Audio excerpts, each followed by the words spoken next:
நான் டாக்டர் தேவா.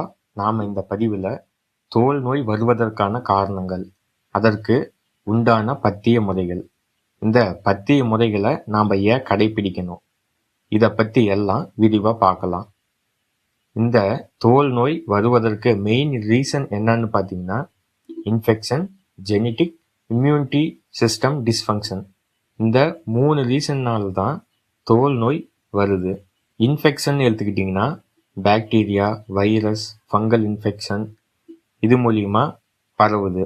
தேல், பூரான், வண்டுக்கடி இது மாதிரி விஷ பூச்சி கடிக்கிறதுனாலையுமே இந்த தோல் நோய் பரவும். ஸ்கேபிஸ்ன்னு சொல்கிற சொறி, சிரங்கு மற்றும் கருமேகப்பட, விஷக்கடி, தேமல் எல்லாமே ஒரு இன்ஃபெக்ஷன் மூலியமா பரவுது. இது மட்டும் இல்லாமல் இந்த தோல் நோய் உள்ள நபர்கள் பயன்படுத்திய போல யூஸ் பண்ணுறது மூலியமாகவும் இது பரவும்.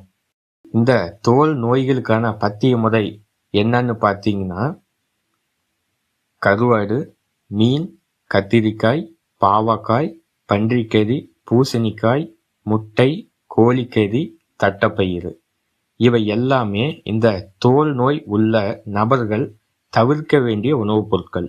சரி, இந்த உணவுப் பொருட்களை எல்லாம் தவிர்க்கணும்னு சொல்றீங்களே, ஏன் சார் அப்படின்னு கேட்டிங்கன்னா, இப்போ நான் சொன்ன உணவுப் பொருட்கள் எல்லாத்துலேயுமே ஹிஸ்டமைன் அதிகமாக இருக்கும். இதை நம்ம சாப்பிடும்போது நம்ம இம்யூனிட்டி சிஸ்டத்துக்கு ஓவர் ரியாக்ட் ஆகி நம்ம உடம்புல ஹிஸ்டமைனோட லெவல் அதிகரிக்கும். இந்த ஹிஸ்டமைன் தான் நம்ம உடம்புல சில முக்கியமான வேலைகள் எல்லாம் செய்யுது. இதய துடிப்பை சமநிலையில் வச்சிக்கிறதும் இந்த ஹிஸ்டமைன் தான். Blood clothing, gastric acid secretion பண்ணுறதுக்கு, பிளட் விசில் டைலேட் ஆகிறதுக்கு, பிராங்கியல் கன்ஸ்ட்ரக்ஷன், அட்ரினலின் ரிலீஸ் பண்ணுறது, இது மாதிரி சில முக்கிய வேலைகளை இந்த ஹிஸ்டமைன் பண்ணுது. இப்போ நம்ம இந்த பத்திய முறையெல்லாம் நம்ம ஃபாலோ பண்ணலைன்னா நம்ம உடம்புல இந்த ஹிஸ்டமைன் லெவல் ரொம்ப அதிகமாகிடும். எப்போ நம்ம உடம்புல இந்த ஹிஸ்டமைன் லெவல் ரொம்ப அதிகமாக இருக்குதோ அப்போ நம்ம தோலில் நிறைய அலர்ஜி ஏற்படும். ஸ்வெல்லிங், இன்ஃப்ளமேஷனுக்கெலாம் இது முக்கிய பங்கு வகிக்குது.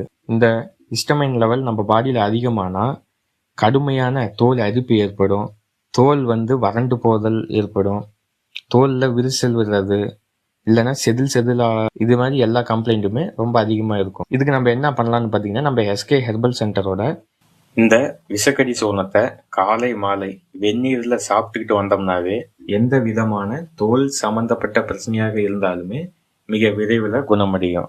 இந்த மாத்திரையை நம்ம சாப்பிட்டுக்கிட்டு இதோட வர களிம்பை நம்ம தோல் எங்கே ரொம்ப அதிகமாக அரிப்பு ஏற்படுதோ, இல்லை திட்டாக இருக்குது, தோல் நிறம் மாறி பிங்க் கலரில் இருக்குது அப்படிங்கிற இடத்துல விஷக்கடி களிம்பை நம்ம தடவிட்டு வந்தோம்னாவே அரிப்பெல்லாம் குறைஞ்சி தோல் நிறம் மாறுறது இந்த இதெல்லாம் சரியாகிடும். ஃப்ரீ கன்சல்டிங்க்கு கீழே கொடுக்கப்பட்டுள்ள நம்பருக்கு கான்டாக்ட் பண்ணுங்கள்.